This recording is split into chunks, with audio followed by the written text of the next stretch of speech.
Is, this is our 11th tutorial, and I have to say, personally, I'm very pleased with the way this is going. We've got a library of these tutorials that's being uploaded onto the Wharton San Francisco microsite. So if you're ever interested in seeing these after the fact, if you Google Wharton San Francisco, you'll find the microsite, and then if you kind of navigate your way through the screens, you'll find there's a whole listing of these tutorials. And the objective is not to repeat any one of these. The idea is to continue building this library of presentations, and it's all in the service of, running a venture-backed startup company. So as I say, I'm very pleased with the way this is going, and this is our 11th one. Our 12th tutorial, we've also announced the next tutorial at the time of each one that we present here, is scheduled for November 18th, Friday, and that's going to be on M&A. It's basically tips in buying and selling a venture-backed company, and we have a financial advisor from a well-known financial advisory firm and a partner from Wilson Sonsini in the M&A group who will be doing that. That's Friday, November 18th. Housekeeping. The way we're going to run this workshop is we'll run it about every 3 weeks through June. So if you have improvements or suggestions in terms of what we should be doing or shouldn't be doing, please let us know. Because we do bake this into the schedule as we go forward. And Herb and I are constantly looking for ideas and potential speakers. So just bear that in mind. If something comes to mind, let me know. Also, another housekeeping comment, we do have classes here this morning. So after we're done, we'll wind up sharply at 9 o'clock. After we're done, if you could collect your cups and plates and so forth, because the class will be starting at 9:30, and it just makes it easier for people to transition in and begin the process. So our speakers today are Tom Dair and Anna Shaw. Tom is the co-founder and president of Smart Designs, and Anna is the director of branding communications. And what I would like to do is just say a couple words about Smart Design and ask each of Tom and Anna to also comment on their own personal bios. They both have substantial experience in the product design business. Smart Design is an international shop. It has 130 employees and offices in San Francisco, New York, and Barcelona. And it's been around for 30 years. It's very well known. The reason I wanted to talk about that is because, and this is a little bit off task, but I'll mention it. So I met with somebody in Tom's shop. Is Alan Velsey here today? No, I met with a guy in Tom's shop just a couple days ago, and beginning in January, Wharton and it's called IDSA, the Industrial Design Society of America, is going to begin a quarterly series of presentations, and they will be held here. And we're very excited about this. This is an opportunity to kind of bring more product design into the Wharton alumni community, and we will certainly publish those as we get closer to the date. I think the first date is hot off the press. I think it will be January 25, but there'll be more information to come. If we don't have your contact information, I assume we do because you're all here.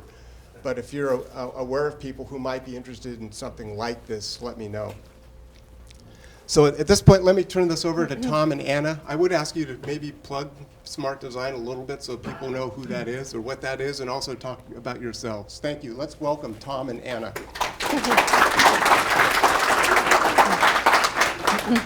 Hello, everybody. Hi, good morning. Good morning. It's early for us, but you're all business people, so you know that the early bird catches the worm. So here we are, talking about branding today, and it's great to be here. Thank you to Wharton San Francisco, and I'd like to get a little bit of idea about who's in the audience this morning before we get started. Kind of curious how many people are current Wharton students and how many are alum? Current? Current. Okay. Great, alum? Okay, wow, All a lot right. of alum. And so I would imagine all the alum are out there in the business world. People working in established businesses right now? Okay, startups? Okay. Well, that's what I heard. I heard Wharton's really about people who love to start their own businesses. And so when you start that endeavor, there's a lot of things that you have to consider. And one of the really important things that you have to consider is your brand. So a little bit about us. Oh, I go first. So my name is Anna, and I'm the Director of Brand Communication at Smart Design.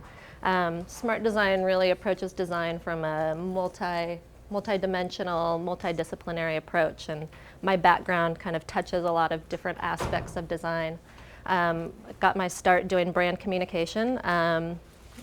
Did everything from brand identity development to retail experiences to packaging, and really thinking about the touch points of brand in a lot of different areas.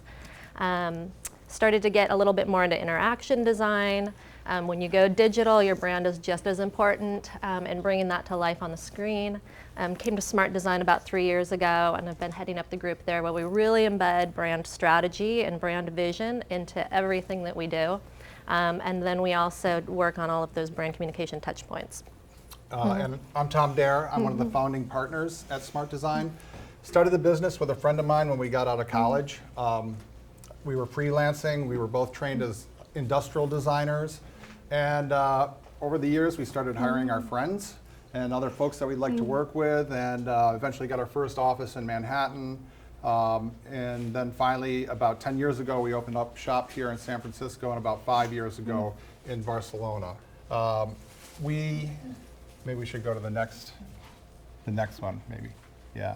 Okay, so here's a little sampling of some of the work. Over 30 years, we've done hundreds and hundreds of projects for different clients worldwide.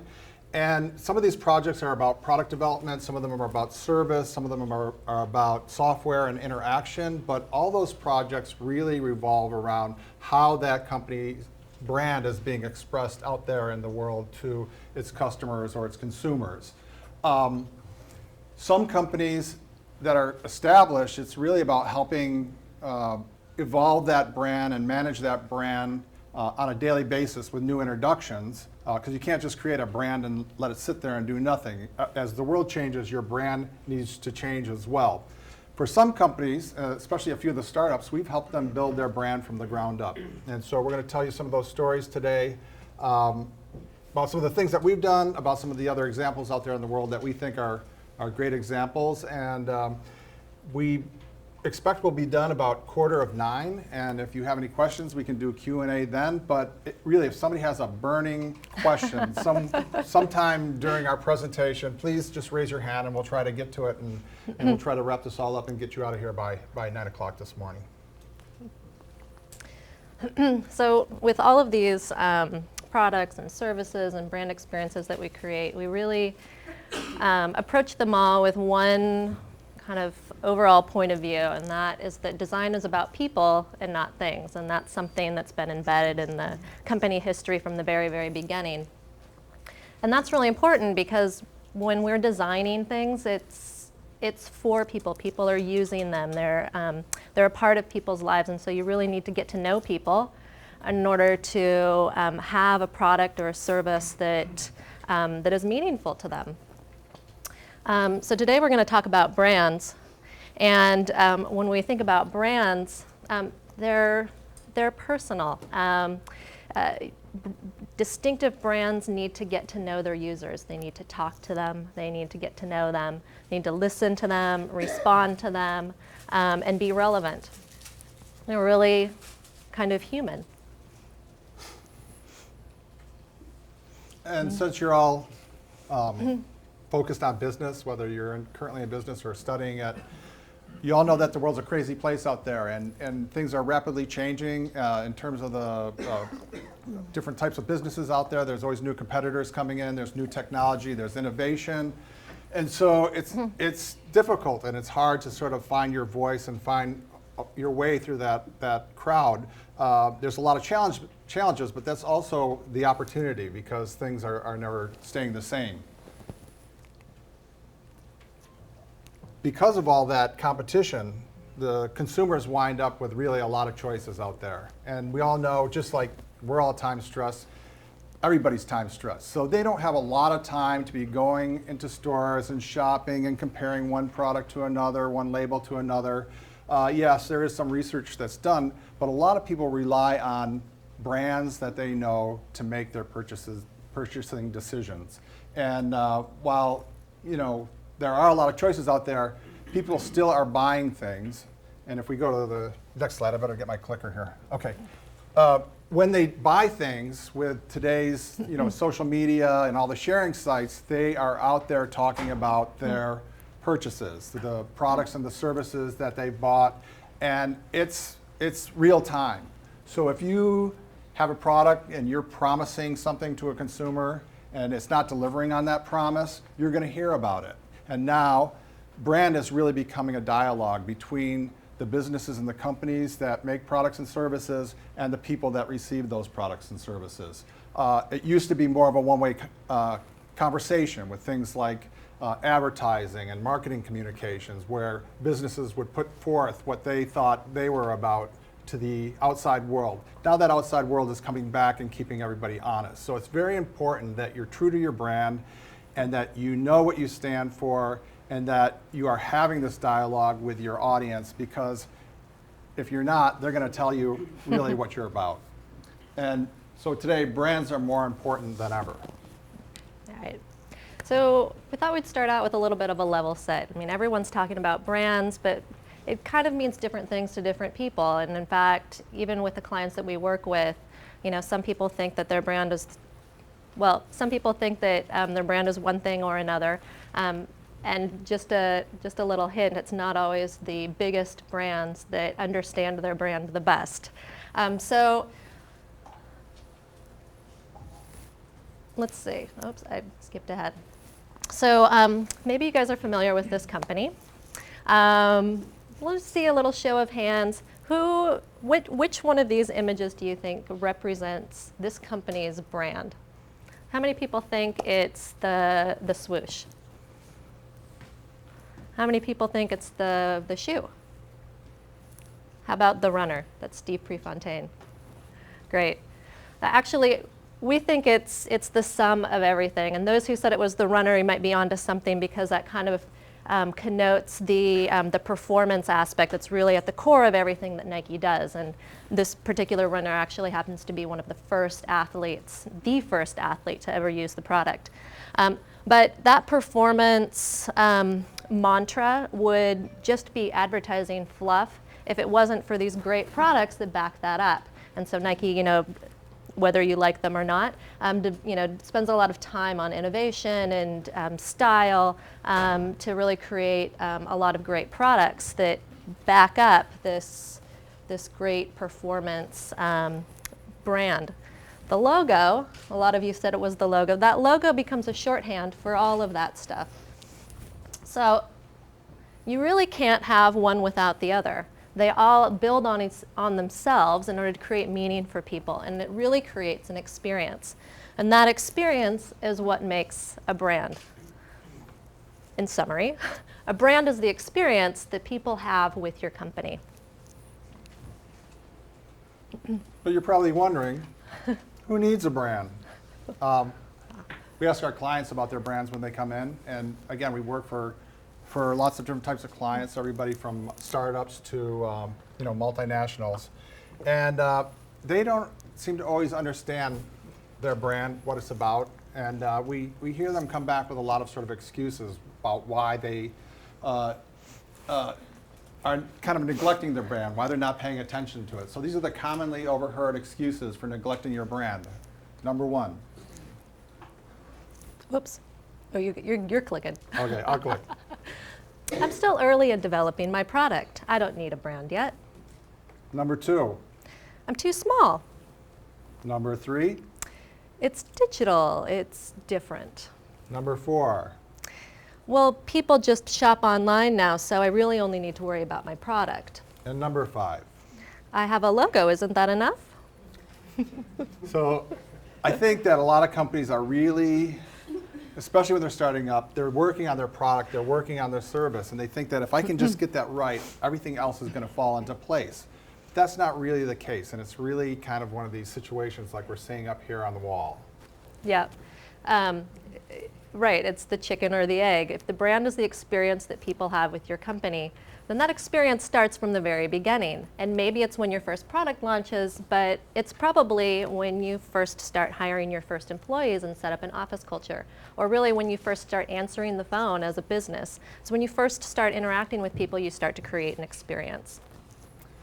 So we all heard, I think we all pretty much know who Nike is, but does anybody know Plus Pool? Anybody heard of them? Plus Pool? See, that's Nobody? the thing. You know about Nike, and everybody has some sort of personal feeling or personal interaction with a brand like Nike. Maybe you even wear some of their products or their running gear.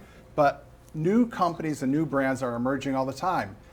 Here's a company that has an idea. It's actually an idea to build a swimming pool in the East River in New York City and use a special sort of technology to filter that water so that people can go swimming in the East River in clean water. And it's a new kind of idea, and it was thought up by some architects who said, you know, it's really hot sitting over here in Manhattan. Every day it's hot, we're sweating. Look at that beautiful water all around our city, yet it's poison, we can't go into it. Wouldn't it be great if there was something that we could do so that people could enjoy the river, one of our natural resources? So they came up with the idea of the Plus Pool, and you can kind of see it here. The beauty of today's technology and getting architects and designers on board with the idea of your business is that you can kind of create a vision. You can create something that really doesn't exist yet. And it's not only the vision for what the pool looks like floating in the East River, they went far beyond that. They went in to talk about who's going to be using the pool, what the pool's for, how the technology works, and they really built a great story around this.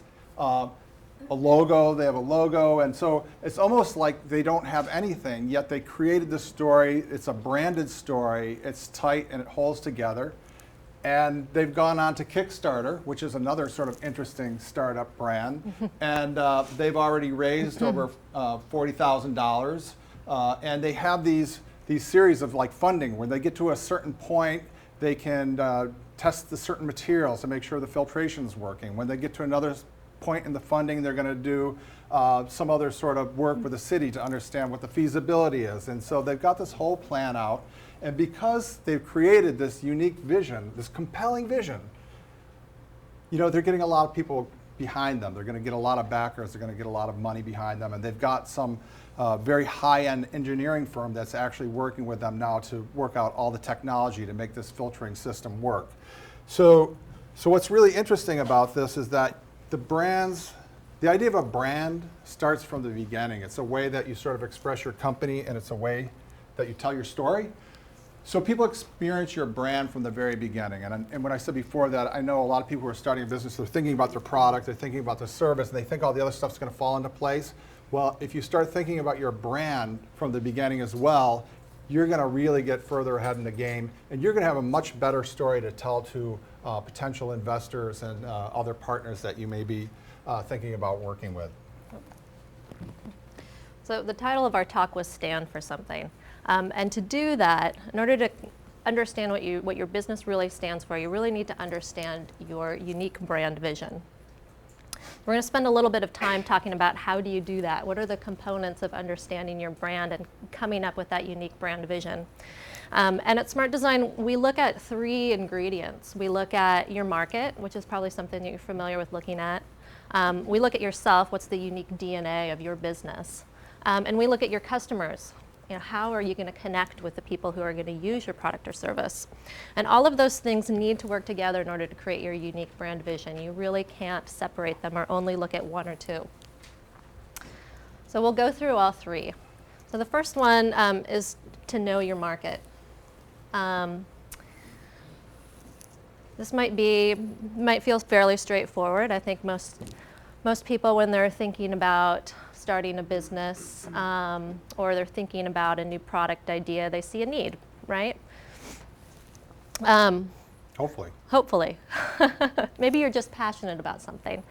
But I love the idea of walking into a grocery store and seeing that row of cold beverages. I mean, I can't think of maybe a more crowded market than one-off cold beverage drinks. If you've ever been into the Walgreens on 4th and Market, I think that it's like twice that big as this picture. It's crazy.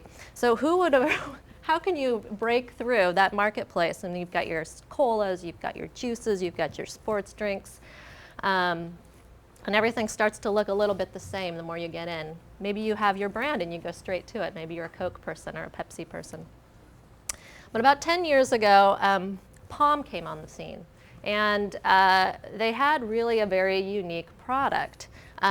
Breaking through all these kind of sugary options, they came up with this pomegranate juice, backed by science, backed by health experts, but came in this very distinctive, iconic shape. It was very friendly and engaging for people. You got this round shape. It kind of evokes the feel of a pomegranate. The heart on the front says, "Try me." And it wasn't just that. You know, they kind of combined this science health background with this friendly shape, with this provocative advertising and tone of voice, and it really just kind of worked. So here's something that's supposed to be good for you, but they're kind of doing it in a fun and engaging way. And they took off. They did really great. Now there's a whole bunch of pomegranate juice copycats out there, but it was a really, they knew there was a place in the market for something that was healthier, that was different, and they took that. Another example, Bank Simple is not a bank. Has anyone heard of Bank Simple? New startup. They just launched this year, or are launching this year. That's an interesting statement. Bank Simple, we're not a bank. It works. But their market was born out of the online banking industry. And there was an article in Fast Code just yesterday interviewing the CEO, and he said, you know, banks make money off of people's mistakes. It's the online banking experience is a wretched experience. So they saw a need in a marketplace. They are not a bank. They're not competing against banks, but that industry set up an opportunity for them to help people better understand where their money is going. So provide better transparency into their finances so that they wouldn't make mistakes. And just a little bit, they had the safe to spend as kind of their hallmark feature, where they really highlight the amount of money that you actually can safely spend at any given time, because they figure out all of your accounts and needs and balances and stuff like that in real time. So again, knowing your market, they found an opportunity in the market that wasn't necessarily exactly the same. They weren't going into the banking industry, but that created an opportunity for them. So great brands offer a unique value to people. Next ingredient. I'll keep going. So the next one is to know yourself. I particularly love this one because a lot of clients come to us and we say, can you tell us a little bit about your brand? They say, yeah, we're high quality, we're reliable, we're trustworthy, innovative. We say, that's great, that's great. How are you different? Those are all great things, but that's table stakes. What we really try and get to know is, who are you really? What is it that makes you different? Because brands are a lot about people, are a lot like people, and we're all different. We have different motivations, we come from different places, we have different visions, we kind of have different reputations. And I'm not the first one to make this analogy, but anyone who's been to high school understands what a reputation is, right? So you've got your rebels, you've got your misfits, your jocks, your princesses, your geeks. But you know, these reputations are formed very early, and it can be formed by brief encounters.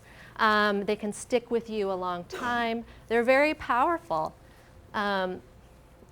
I wanted to switch generations, but we're still in high school. I don't know if anybody watches Glee. maybe a few, yeah. So besides the great copywriting on this show, what's really fun is watching these characters who are kind of, set in their stereotypical personas, try different things to gain popularity. And, it always kind of comes back to bite them. But what's striking is, it's a lot easier to fall down in popularity than to come up, and it takes a lot of work to establish a really great reputation. So thank God we're not in high school anymore. But we can learn from this because, as Mother always says, just be yourself. This might be a cheap example, but Geek Squad is a really great example of, understanding, your unique strengths and really playing that out. I mean, I would totally trust a geek to take care of my computer equipment. Knowing yourself, knowing what your strengths are and playing that up is what will help you be distinctive and to stand out. So distinctive brands have unique personalities. Okay, the third ingredient is know your customer, right? So this is pretty key, we all know this, but how well do you really know your customer?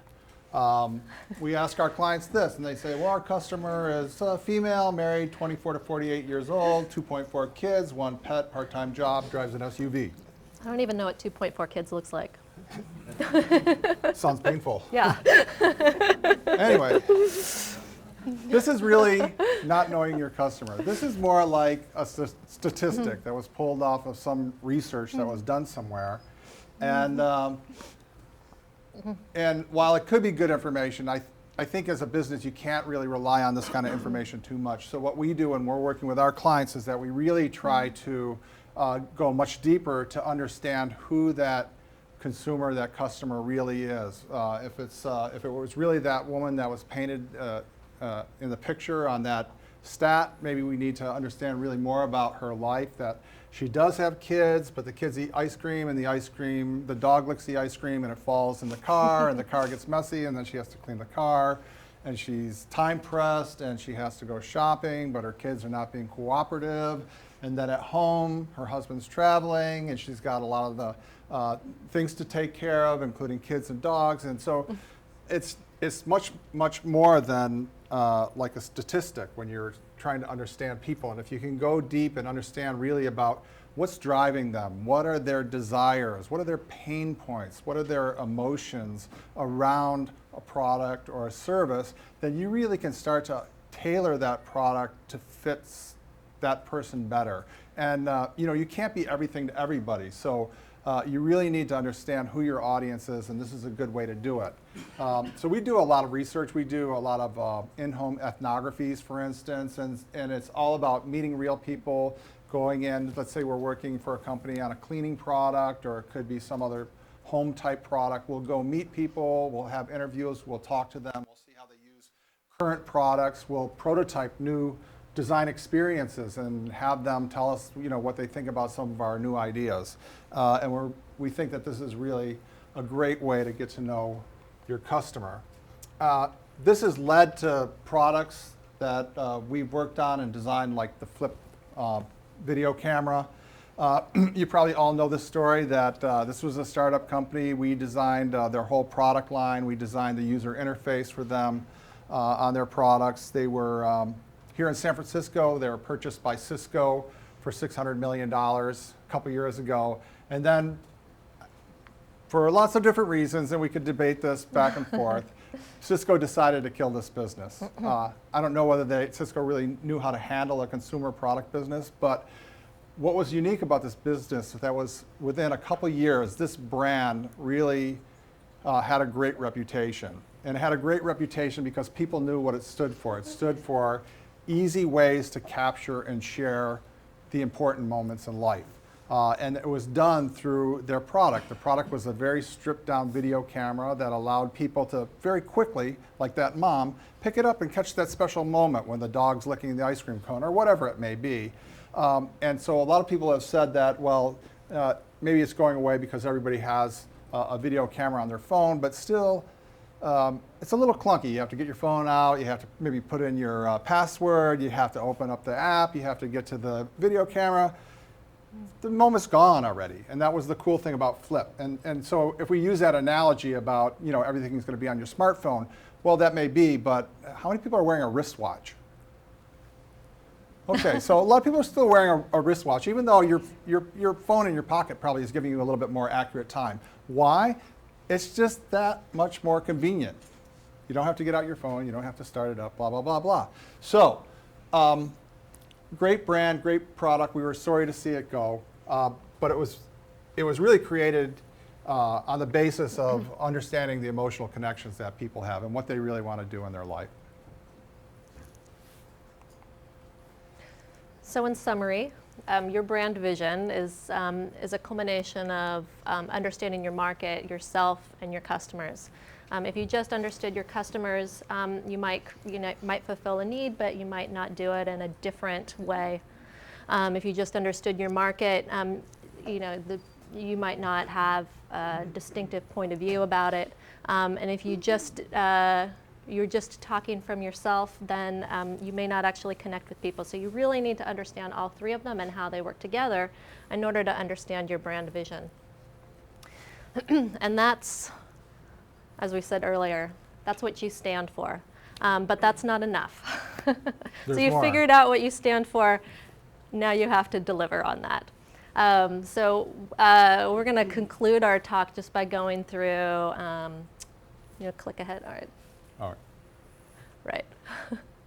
Right. We're going to conclude our talk by going through 5 principles that we think are really important for creating distinctive brand experiences.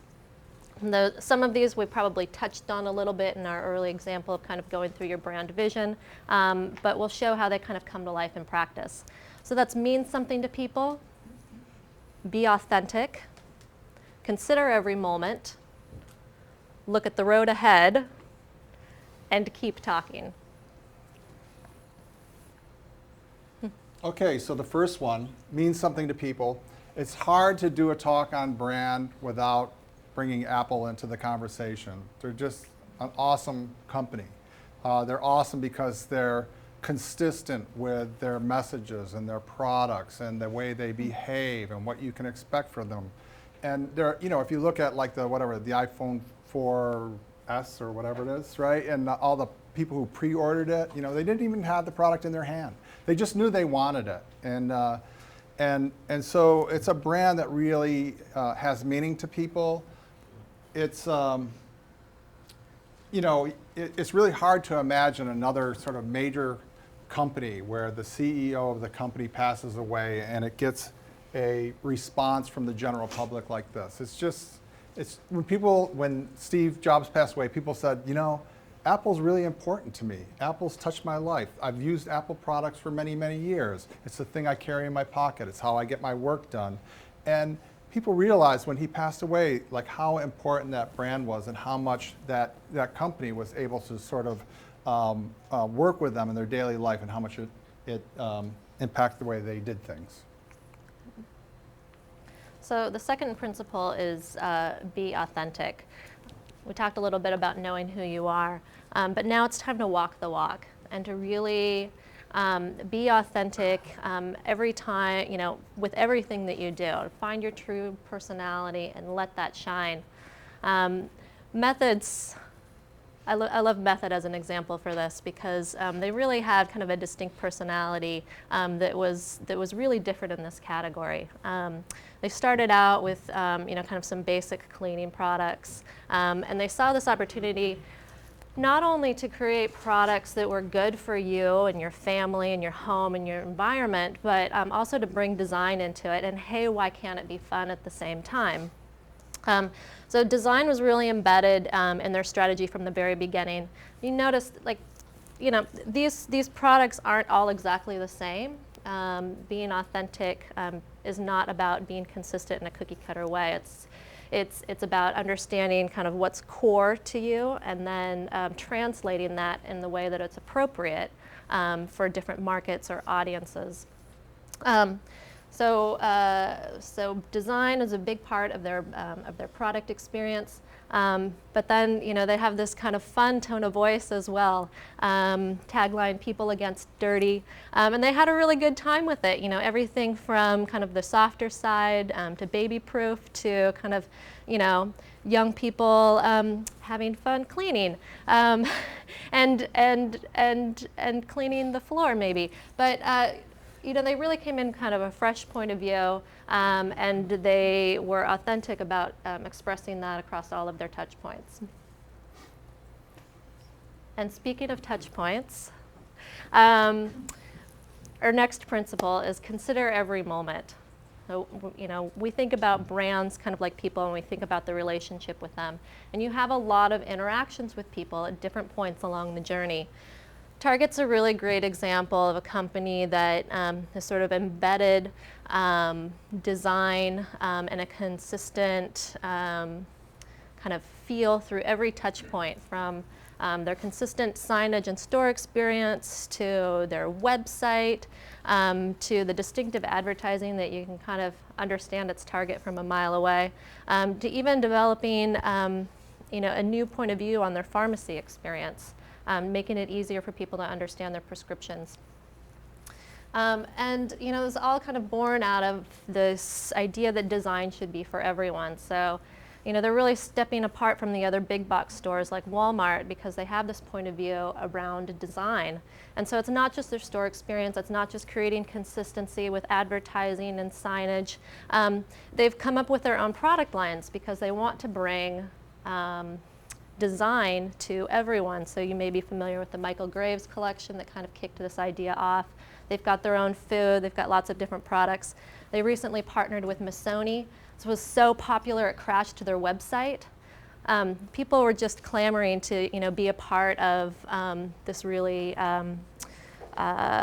easy to get to design.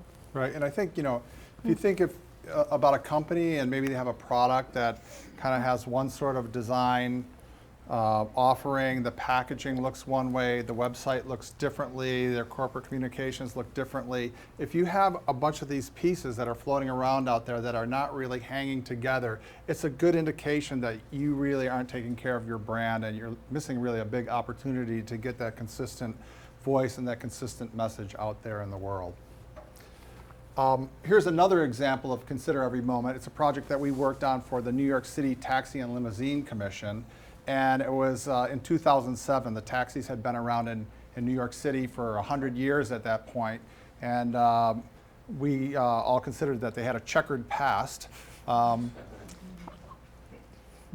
the New York City Taxi and Limousine Commission decided that they wanted to sort of uplift the idea of the taxi. It was an integral part of the workings of New York City, but they were dirty, they were ugly. People would say like taxi, oh no, and so they worked with us in terms of coming up with a new way of branding and communicating this sort of new fresh look for the taxi. And so we worked on these NYC taxi graphics, the fonts, and the different kind of communications that were on the car, things that really spelled out information like the fares and where the taxi was headed, because New York City's interested in saving energy. So there was talk about being able to share cabs. So you see the sign on the top, if you know the cab is going up the west side, then maybe you're going up the west side and then people can share a ride. The idea is getting less cars in New York City. And so what we're looking at here is not only some new taxi cab graphics, but this is a prototype car that we designed, and it was made by Kia. There was 2 of them that were made.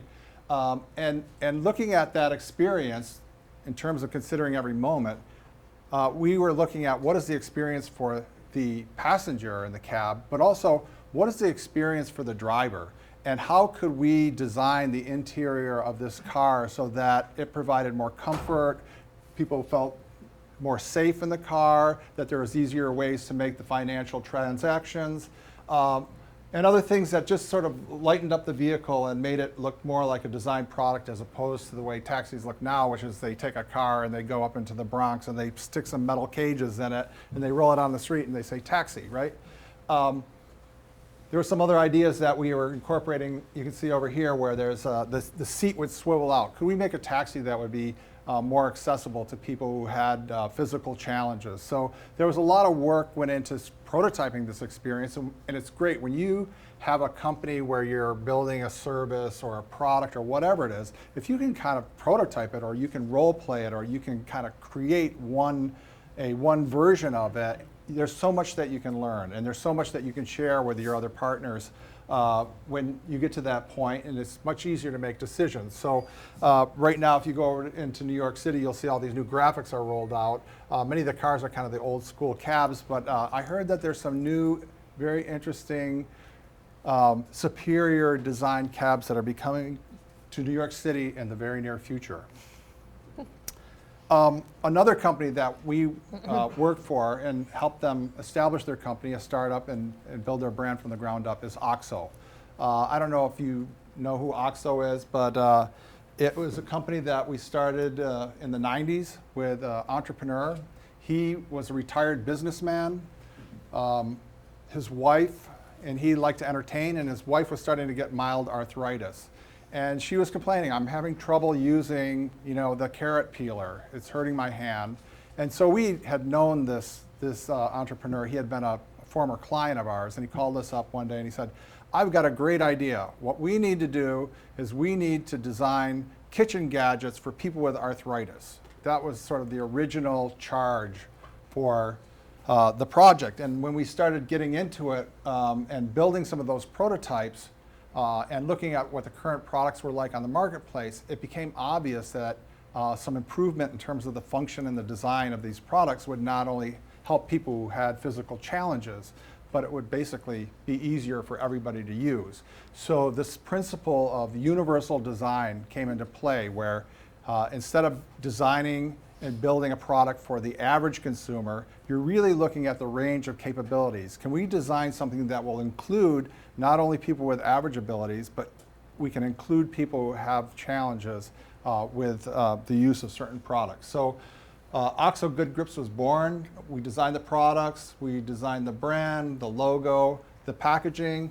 This packaging is probably from 1992. If you go into a Bed Bath & Beyond today, you'll see walls of it, and it's still pretty current, simple, direct to the point, good grips. Consumers say, I get it. But we didn't stop there. So one of the key things about this is that you start with a great idea, but you need to go somewhere after that. You can't have a business that is like a one-hit wonder. So we've gone through and we've developed many, many products for them. And each one of those products has to have something that we can point to and say, here's the innovation in this product. This is why it's better than the product before it. And not only is it a new product, but the products hang together. They have a visual brand identity. Similar to Apple. If you see an Apple phone and an Apple computer and other Apple products, you know they come from the same company. That is the same intent with OXO, to get that sort of family language to hang together. And then, because we kind of designed everything we could for the kitchen area, we said, can this brand really branch out and expand into other areas? So over the past few years, we've taken OXO out of the kitchen, and then we have bath products. There's office products that are sold at Staples under the OXO brand, a line of hardware at Lowe's, a brand new line of kids products called OXO Tot, and we're even working with a healthcare company to create pharmaceutical delivery, drug delivery systems, syringes that are actually super ergonomic syringes for people who have rheumatoid arthritis. So I think if you start with a good idea and you're not sort of limiting yourself to kind of like the one product that you have in mind when you're building a brand, you need to be able to figure out a way to how can I define what we're about, but how can I leave it open-ended enough so that I can go out and create other products in the future? All right, so our final example here is keep talking. As we mentioned earlier, people are sharing and talking in real time these days, and you can't just set a brand and forget about it. You have to keep talking to people and stay relevant. How many people are familiar with Foursquare? Oh, good. So Foursquare's social network allows you to, check into places, and you can share that with your friends. Know where people are at all times, I guess. But they've made it really fun. There's this game aspect about it. I kind of want to say two things about Foursquare, because the first is that they have this really unique tone of voice, and they're constantly kind of keeping this dialogue with people as you're using their service. So one of my colleagues in the office was nice enough to share a few screen grabs with me. You probably can't read any of this, but from far away or even from close up. But they have this really kind of fun tone of voice, so every time she checks in somewhere, there's like pop culture references. You passed Ashley, I pity the fool. It's my best Mr. T impression. You 1 year ago you joined Foursquare, you look just as beautiful as the day we met. So it's, we're having a lot of fun kind of communicating with their users as they're using the service. But sometimes it's not, just in good times. Sometimes bad things happen, and it happens all the time. Earlier this year, I think it was earlier this year, Foursquare went down for about 11 hours, and the service just wasn't working. And users were befuddled, I guess I should say. They were trying to figure out what was going on, and Foursquare did a really good job of taking to Twitter, another communication vehicle they had, to inform their users of what was going on, and they were really transparent about it. They kept people up to date, always kind of saying, oh gosh, something's happening, we're really sorry, this really sucks. So this is the Twitter feed over the course of the 11 hours and even beyond that, of kind of communicating with people and letting them know what was going on, letting them know they're working on it, acknowledging that they've goofed up. They even went so far as to do a blog post later explaining a little bit more. I think I heard that they even shared the code with people who cared about that, so people could really understand what happened. It's taking transparency to the highest level there. But not everyone does a really good job of this. Maybe you heard about Chase having a similar problem earlier this year. It was earlier this year. They offer a lot of ways that people can do their online banking anytime, anywhere, from all your different devices. So what happens when that access all of a sudden stops? So the same thing happened. Their servers went down. People couldn't get online for like 2 days, and they didn't say a thing about it. The people were trying to figure this out. They were like, there was like radio silence from Chase, and this is where their banking is. So Twitter again. People went to Twitter, and instead of getting answers, just started, ripping on them, basically. So this is kind of a feed of people who were basically just trying to figure out what was going on, saying horrible things about the company. Great one here. What is up with Chase Bank? Their site has been down for 2 days now, and their Twitter account is suspended. Chase Bank, I have bills to pay. The people really expect to have communication with the brands that they have a relationship with. So it's really important to keep talking with your users and to be transparent. People make mistakes. Yeah, and I think as much as we, as business people, try to make sure that our business doesn't have any hiccups, that things go smoothly, that everything turns out the way we would like it to turn out, that's never the case. It doesn't really work that way. So when something happens that is maybe could fare negatively on your business, you have to get out there in front of it and be part of that conversation. And in many cases, we've heard that things like great customer care and consumer experiences when they're having problems actually turn that consumer into more of a strong proponent of your brand, and they'll go back out online and they'll say what a great experience they've had with your customer service, and you can actually use a negative sort of opportunity to turn it around and possibly build even more new consumers for your brand in a positive way. Well said. So there were just 5 principles of great brand experiences. So we talked about mean something to people, be authentic, consider every moment, look at the road ahead, and keep talking. So, and if we wrap that together with the 3 ingredients that we talked about beforehand, knowing yourself, knowing your market, and knowing your consumer, These elements all work together to create a brand that is going to work for you and it's going to be meaningful to the outside world. Now, it doesn't have to be a startup. If you have if you're working for an established company and you're in situations, of course, where you have to be thinking about your brand, you could take any one of these things, like are we authentic, or are we able to look at the road ahead and sit down with your partners and discuss these things and how your brand really relates to that. Is it really positioned well to have you go out forward and grow in the world? And I think it's just that part of our communication that we wanted to make today is that brand is complex. It's really complex. It's about the relationship between your business and the outside world. It's way more than a logo in your name. And I think a lot of companies, they boil it down to that. They think about it that way. They really put what's important on the back burner, and they're missing a huge opportunity to really be building that brand out in the marketplace. And the companies that are truly successful, the companies like Apple, the companies that can come in like Palm and cut through all those assorted beverages in that beverage case. Bank Simple, how do you go and create a financial product for people and go up against all the big banks? They're actually thinking really about who's out there, what kind of product can they have, how can they differentiate themselves, and they're applying these, whether they would say that specifically or not, they're applying these type of principles to their brands, and that's why they're going to be successful. And that wraps it up for us today. We'd like to take some questions. What would your strategy be for a company that's sort of in a development sort of agile mode? So I have a startup. We're still trying to figure out exactly what part of the market we want to attack and what specific customer group we want to go after. It's hard for us to answer the questions about know your market, know yourself, know your customer, but we understand the value of a brand. So, how much effort would you put in developing a brand at that stage, and how far do you take it when you're still trying to figure out who you are as a company?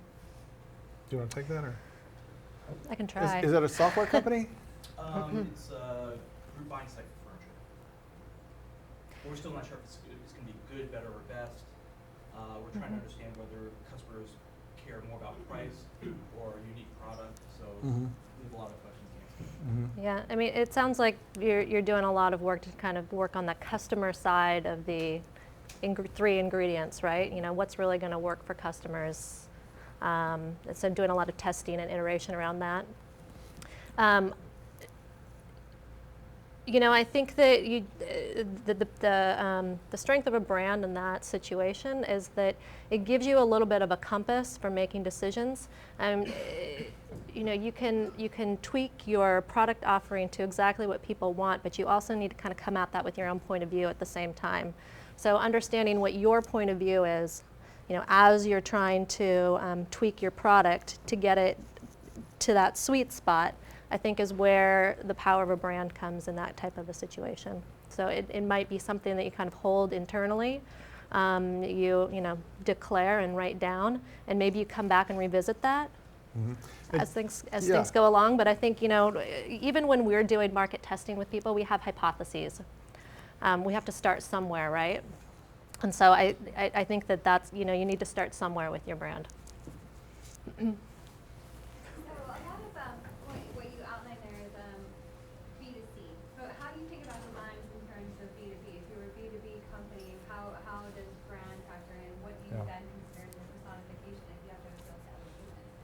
Yeah. Well, I would say even though it's B2B and not B2C, it's not M to M. It's not machine to machine, right? It's people to people. And I think even though business to business transactions and situations might be a little bit different than sending your stuff out there into the world to the world of consumers, you still need to stand for something. You need to have a personality of sorts that is the personality that's going to actually move your products or services back and forth with your other business partners. They need to keenly sort of understand who you are, what you're about, and what you're offering. And I think that it's actually, maybe it won't be 100%, but if you thought about your B2B business and you applied some of these ingredients and principles to that, sort of ask yourself, are we really looking ahead with our business? You probably are. Are we being authentic? Well, you probably have to be, because even in a B2B situation, if you're not being yourself, you're not going to be in business very long. So I think they're principles that you can apply no matter what the situation is, especially if you're, in the people business and, you have salespeople, they're meeting other people. It's really important. I'm with DocuSign, which is an electronic signature service, and we've seen a lot of consumer technologies get adopted by business. We call it kind of consumer to business tornado. iPad being a great example. Consumers first, bring it in the workplace, say, got to adopt it in the workplace. Mm-hmm. We started in B2B, and now we're coming back to B2C. We've got 10 million uniques to try to accelerate the business conversion. Do you have examples of companies? You cited Cisco being a good example of a B2B company that killed a B2C product. Mm-hmm. But have you seen companies that have gone kind of the reverse direction from B2B to B2C? Do you separate brand and bring it back together? Do you really have to, we want to create a brand extension that makes sense in B2C, but Yep. the whole business model is different. Yeah. The dialogue, the support models. Yep. Mm-hmm.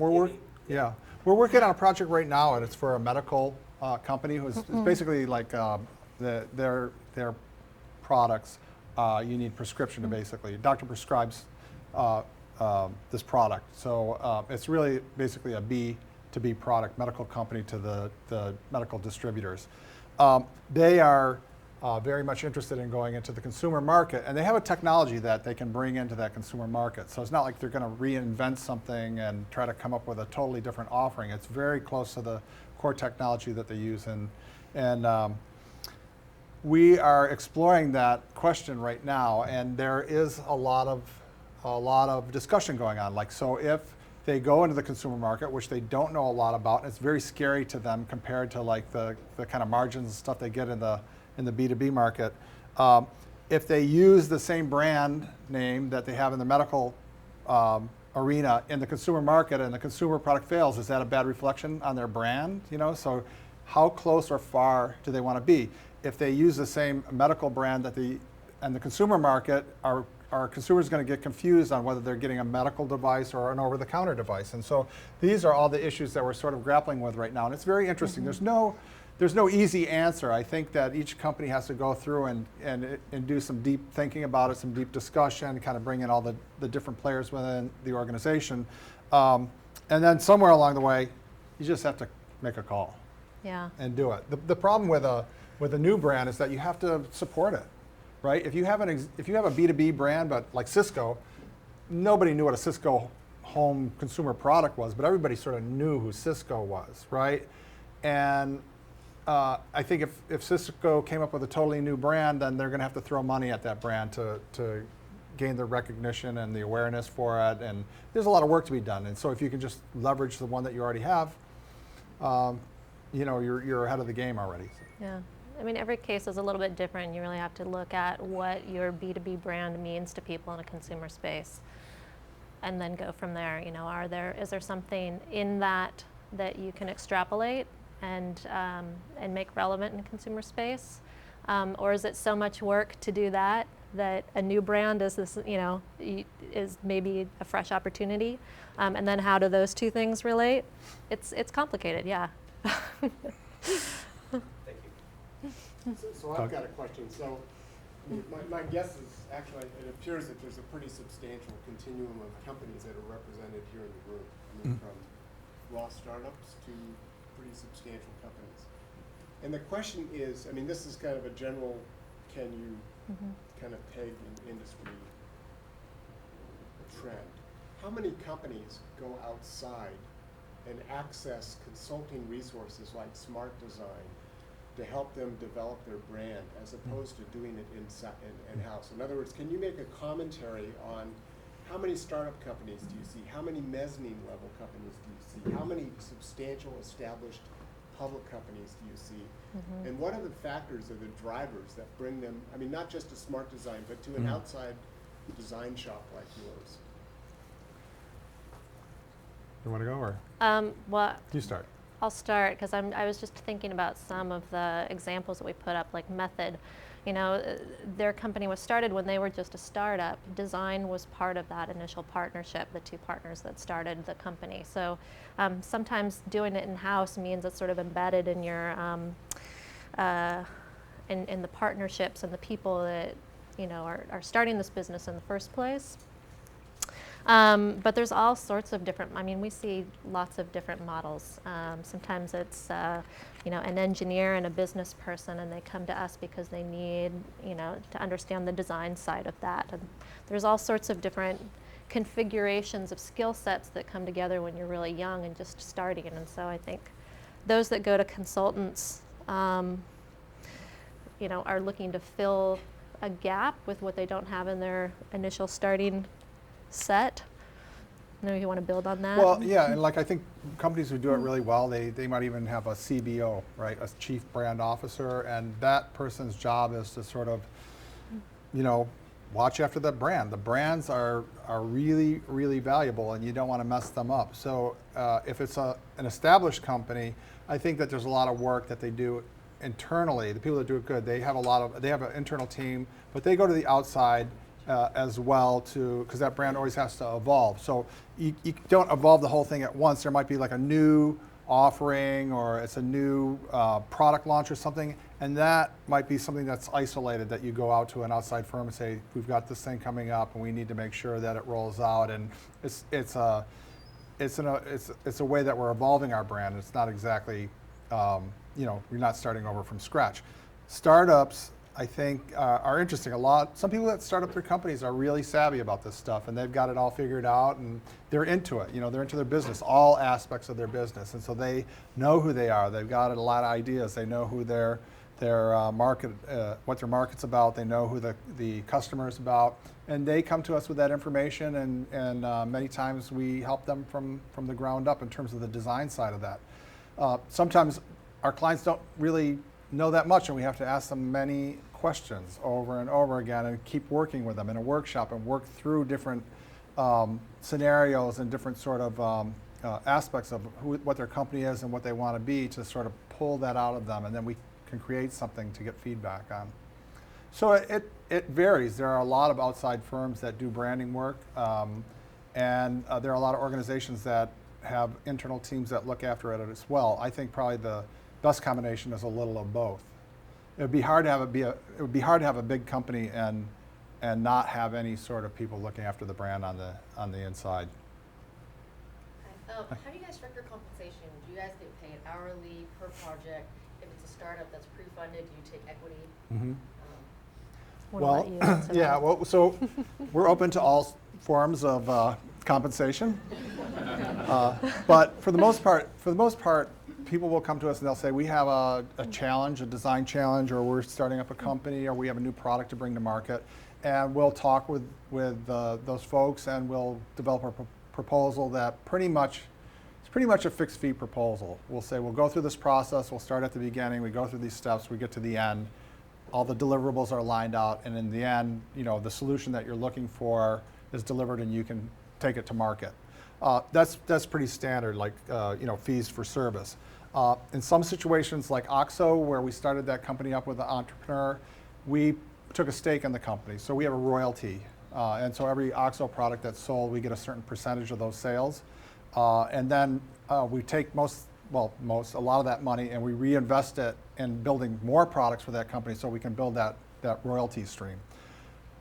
If we do make an investment with a company, we like to know that that company has a good potential of succeeding. So some of the folks that work in our New York office, we're not all designers, we have a few business people as well, and they kind of look into the background of the folks who are starting up and and ask a lot of these questions, like does these people know their market? You know, do they know who, you know, their customer is? You know, who are the people who are starting up? What's their background? And that's how we do invest in things, but we can't invest in everything, so we have to, you know, do our due diligence. I want to know if you could comment a little bit on brands or companies such as Groupon. When Groupon started, they had to build credibility among the restaurant space. So that would be like B2B, right? but they also have to build credibility in the among customers. Mhm. Have you followed them, and how they did it? I am not super familiar with Groupon, but are you? Yeah, and I'm not either, but Unfortunately. a lot of the companies that we work for, they'll say we actually have a customer and we have consumers. So especially with products, the customer is really like electronics, it's Best Buy as the customer. And then consumers go into Best Buy to buy the product. So a lot of our clients will say, first we have to get Best Buy to buy into our product. So they need to know our brand and they need to know what we're about. We need to be able to work with them. And then that has to pass on through so that consumers are going to walk into that store and look for our product. So it's very rare to find us. There are situations where it's direct to consumer and maybe through the website or through infomercials, that type of thing. But in most cases, there is kind of a staging. Something starts with a company and it has to go through several different hands before it finally makes its way into the world. And I think that.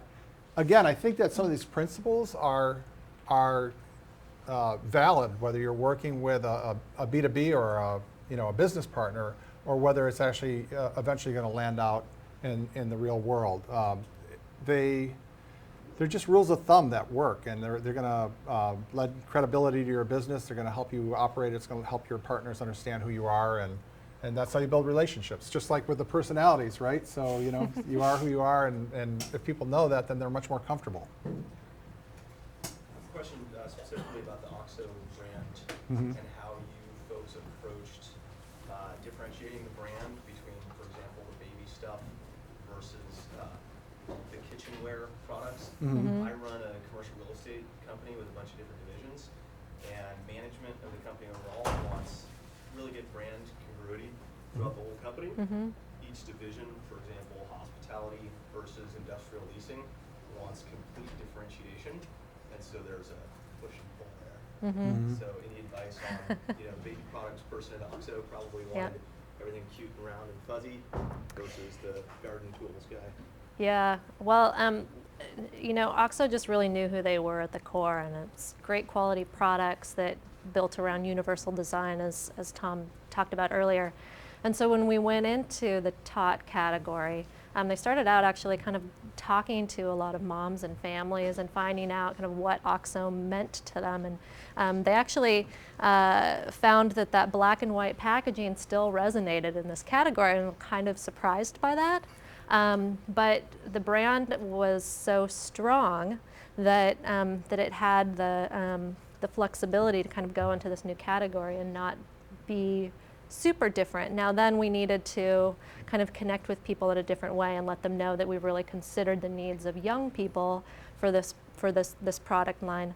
You might have noticed that they tweaked the color from the black and white to like a silver and white, just a subtle difference. I think we initially proposed to keep it black and white, but I think they felt strongly that we needed to soften it just a little bit, but it still holds together as a family. And then there's these little characters that kind of come in and interact with that silver and white space, so kind of gets to those little emotional connections and that cuteness, which if you've got mommy hormones really kind of grabs at you. And then, the products themselves bring in some color into it, just to make it a little bit more fitting. Right, with so kids' I products. think that, there's like products that hang together really tight, like a line of BMWs, right? The 3 Series, the 7 Series, even though one's, lower price and one's more expensive, and they have all those ones in between, they look like they're from the same family, from the same design family, where you can have other sort of relationships. If you're making a line extension or something like that, you can think of it more as like cousins or distant cousins, distant relatives. And if you have a philosophy, a strong brand philosophy behind it, you can carry a lot of the things that are important about your company into those products, but still have them, have their own individual aesthetic in a way. And so your question about these different divisions, sounds to me like you should do what's good, what you think is going to be best for your business, right? So if you kind of break it up into a lot of little pieces, it's going to dilute probably your strong overarching umbrella brand. So is there some way you can keep the strong overarching umbrella brand, maybe give each one of those different divisions or whatever they are a little more sort of individual attention and let them be a little bit who they are, but somehow everything's being held together through the same company philosophy and culture. Right. Yeah, that's helpful. Thank you. Okay, well, let's start here. Well, in a situation like that, where you're sort of at a fork in the road and trying to build consensus, is there a good way to test, or are there any modern approaches to testing? Like you've got two different brand concepts. I mean, back in the day, you used to do market research to test which was better, but you know, in the era of social media and rapid, you know, development and things like that, what would you do now? Do you want to talk to that, or? Yeah. Well, we do a lot of talking to people one-on-one. We do a lot of qualitative testing so that it's not just which do you like better, but we can really understand how people think about things.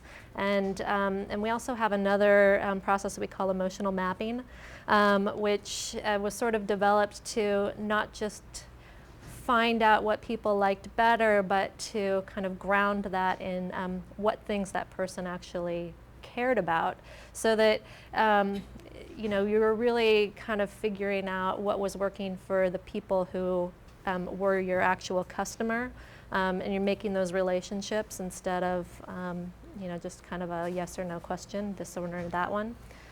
We also, when we're putting different concepts in front of people, we might do some exercises that allow them to share with us kind of what kind of attributes they associate with it, so that we can understand how we're communicating. So all of these things are sort of built around not just understanding yes or no, but getting a little bit deeper. Yeah, and a lot of what we're doing is really about getting information to tune the product or the service, or you know, the brand in a way. Our clients are still doing big quant studies to understand like market sizing and things like that. So we're not just throwing that stuff out, but it's really sort of getting at what the design should be versus like how many of these widgets should we be making. We have time for just one more question. All right. I work for an Asia-based company, and we're actually busy building our own brand here, and would like to build our own brand because the parent company's cachet doesn't work in this market. So while we're building this out, during the long-term view of things, we're thinking that maybe it might make sense to re-segue back into the parent brand. And do you have any tips about how we could consider keep that an option?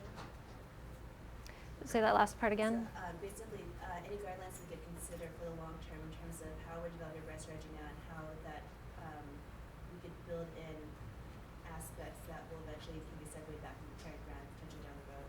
Yeah. I mean, I think you just need to kind of understand what are the components of your parent brand, that DNA, that you could take into the into the U.S. market, and build on that. What's interesting is, does that parent brand have kind of a stake in some of the decision making? No? No, not at all. Well, you've got a lot of freedom.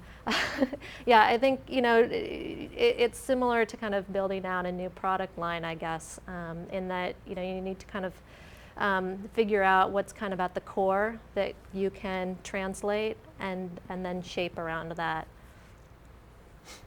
So that was the last question, and there's just one last thought I want to leave everybody with, because we work for a design firm, but I think overall, if you think about all the examples that we showed today, I think I would just like to state that most great brands are designed, right? So again, a small company, maybe you don't need a lot of things to build your brand, but it's something that's not necessarily done solely by designers. It's done in collaborations, businesses, and you know, the right brain and the left brain working together to create this brand personality that's going to go and drive your company forward.